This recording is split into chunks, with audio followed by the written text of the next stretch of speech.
Alright, y'all. So now that I've said all of that, let's get to the Country Wayne skits. Wayne, you are a serpent. You are the serpent that was in the Garden of Eden that messed with Adam and Eve. I'm going to stand on that. I say that because you sat there and you told Anthony to go back to his wife. You told Amber to go back to her husband. Now you telling Shayla that you think that Anthony's going to go back. You tell Mike that you think the only reason that Anthony went back to Amber is because of his assets. So you playing both sides of the field. So I told y'all he was a serpent. Y'all gonna start believing me when I say that. Shayla is not the only one that's a serpent in this situation because Wayne and Shayla are the exact same two people. Everything that Shayla does, Wayne does the same thing. Wayne does not care about who he hurts. Wayne does not care about nothing but himself. At the end of the day, if he was really about being with somebody, he would. He done hurt Erica, he done hurt Sarah, he done hurt Imani. Now this new girl that we didn't get to see on the skits. Yeah, I know he's still with Emily B in real life. Now mind y'all, this is not Wayne in real life. Not saying that. Not saying God is not in his life in any capacity, but these skits, God ain't nowhere near in these skits. Even some of these men in the pulpit are not who God chose for them to be up there. They up there for the money. They up there for the women. They ain't up there for the right reasons. And we have caught so many pastors messing with kids. So we ain't doing that today. Majority of these pastors have been pretty much caught with their pants and their hands in a cookie jar. They done been exposed, especially John Gray. John Gray done been exposed for cheating on his wife so much. So I can go down the line of all the pastors that have get caught for embezzlement, caught for messing with kids, cheating on their wives, putting their hands on their wives. No, these people are not chosen. Now, I like Philip Anthony Mitchell because Philip Anthony Mitchell say it like it is. That's why I watched 2019 Church. If I was in Atlanta, I would be going to 2019 Church because he is the only one that says I was a sinner. I'm still sinning. I'm still learning. I'm still growing. I'm still evolving. He says stuff that touch your spirit. And when you touch my spirit, you got me.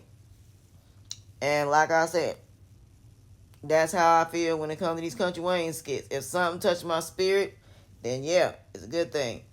But at this point in juncture of my life, you cannot manipulate me to do nothing negative. I am not even worried about negative people. And the way I respond to negative people, y'all seen yesterday how I respond to negative comments. Now, Mrs. Washington, that was nothing personal, but please don't stop playing with me.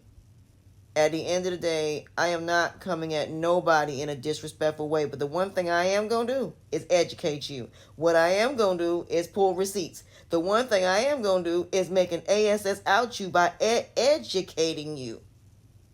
So because assumptions make an ASS out of you. And the one thing I love to debunk is assumptions. The one thing I love is debunk negative people by education, by receipts. Because that is the one thing you can't debunk. Receipts. So like I said, it was nothing personal towards Miss Washington. But the one thing you're not going to do is play my face. The one thing you're not going to do is insult my intelligence. And the one thing you're not going to do is tell me that what I'm saying is cynical. No, what I'm doing is being what God told me to be. And that is realistic. So if I'm being cynical because I'm being realistic, if I'm being cynical because I'm being honest, if I'm being cynical because I see things for what they are and not what I think they should be or what I want them to be, but what they really truly are, then that's not me being cynical. That's me being honest. Because that is what honesty is. Honesty is about being real. Honesty is about being honest with yourself and being honest about the situation and understanding that there are certain times and certain places and certain people I'm not supposed to associate with or even be around or even be there. So if somebody tells me no, I accept that and I keep it pushing. If men don't want to date me for whatever reason, I have to accept that and I got to keep pushing. But that does not mean that there's not somebody out there for me. It just means that I am well aware of what men's preferences are. And I'm not trying to go against that. If a man's preference is a white girl or whatever his preference is, I'm not trying to date him because that's what his preference is. I would just be a seat filler, Captain Save-A-Ho, or Build a Bear, Build a Dog, Pete Please, or so on and so forth. So at the end of the day, when it comes to Amber, if you were having any doubts or any insecurities and you have to keep asking people about whether you need to go back, then you don't need to go back. As for Shayla, that man has made his choice. He said what he said, and you need to move on as well. So at the end of the day, you should not be the person that should be the person that wants to be a seat filler that's going to be there every time they screw up. You always the person they can come back to. As for Erica and Lawrence, I don't think Erica is going, if she does cross the line with that man, that's your fault because you should have dealt with that situation with Nina. Again, y'all the ones be introducing these people that are going to turn around and take your man or take your woman because y'all make them too close and they have too much access to your spouse. That's on y'all. Because ain't no way in the world my friend's going to have that much access to a man, especially if I've known them for years. So there's nobody going to be around my man except a few people, and that's because I know them not to go there.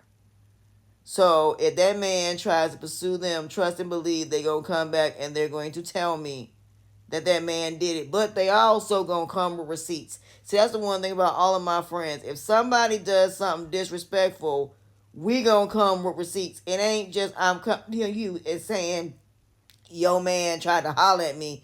Oh no, they're gonna be receipts of that. They're gonna be recordings. They're gonna be something. They're gonna bring some type of evidence. So in the end, like I said, Erica don't need to be with Lawrence because Lawrence, you screwed yourself up. If her and your friend get together, ain't nobody fault but yours. Same thing with Amber. It ain't nobody fault but hers. So at the end of the day, people go for what they want, whether they're friends of yours or not, and they don't care whether or not they're your friend or not. Because what people want overshadows any relationships they have. They don't care about who they hurt. They don't care about who they impact, and they don't care about who they affect. So at the end of the day, that is something that you need to expect, that you should not be surprised if your sibling or your friends or your family end up sleeping with somebody or trying to take something from you. Because if there's jealousy and envy and that's been there for years, then it's always been there. You just never paid attention to it. So at the end of the day, yes, there is a possibility that the closest people to you are going to hurt you. But you need to be prepared for that. But don't put anything out there to give people a reason to. You know how when friends stop being friends and all of a sudden they put all your stuff out there? Look at all these people that's setting all these people up that used to be friends. And they unaliving these people. Look what happened with Shanquilla Robinson. There you go. Shanquilla Robinson thought that people were her friend and they end up unaliving her in Mexico.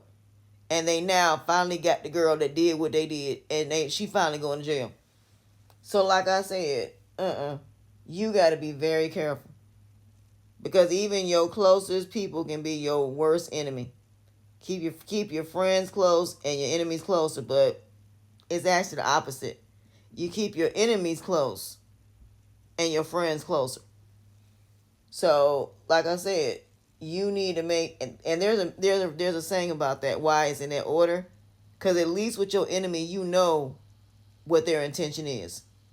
Your friends, you don't know what their intention is. That's why they say you keep your friends close and your enemies closer. Because your enemies you're prepared for. Your friends, you ain't prepared for it. So that's why they say it in that order. So like I said, I understand a lot of y'all and I'm with you. And I do look at it from every perspective. I really do. When I do these Kountry Wayne skits. But in the end, it's all either the right way or no way at all. Because you do it the wrong way, it ain't never going to end well for you. It just ain't. You ain't doing nothing being led to the slaughter. So, yeah. That's how I view all of that with this Amber situation. Either you going to be in it and take everything that come with it or leave him alone. But that's something that she needs to decide. And Shayla's the same thing. So like I said, in the end, we'll see how this play out. But until next time, y'all, I'm going to go chill and relax and enjoy the rest of my day and put my phone down. I love y'all. But that's it for that. So there wasn't really much going on. So I might go live and talk about these skits properly today. We'll see.